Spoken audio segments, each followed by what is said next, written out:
நம்ம ஆதி காலத்து ரெசிபீஸ் எல்லாம் சிலது மறந்துருக்கும். அதில் ஒன்று தான் இப்போ பார்க்க போகிறோம். கீரை மோர் கூட்டு. நம்ம வெயில் காலத்துக்கு ரொம்ப உடம்புக்கு குளிர்ச்சியாகவும் உடம்புக்கு ஹெல்த்தியாகவும் ஒரு ரெசிபி தான் இது.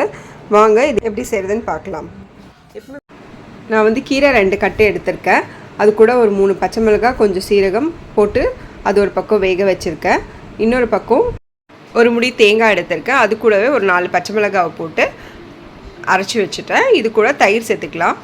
ஒரு 1/2 லிட்டர் தயிரை சேர்த்து அதையும் ஒரு பக்கம் அரைச்சி எடுத்து வச்சிடலாம்.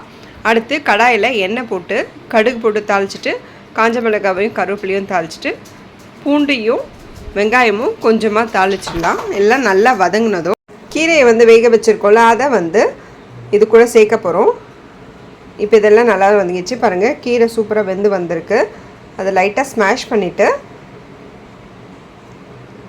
நம்ம வந்து இது கூட சேர்க்க போகிறோம். பாருங்கள், லைட்டாக மத்து வச்சு மசிச்சிடுவோம். மசிச்சுட்டு இது கூட சேர்த்து ஃபுல்லாக போட்டு நல்லா பரட்டி விட்டுடலாம்.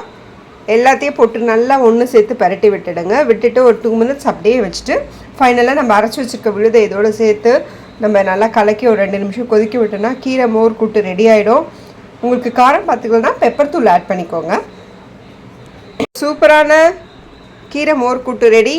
வாங்க சாப்பிட்லாம். உங்களுக்கும் கண்டிப்பாக பிடிக்கும். நீங்கள் ட்ரை பண்ணி பார்த்துட்டு ஃபீட்பேக் ஷேர் பண்ணுங்கள்.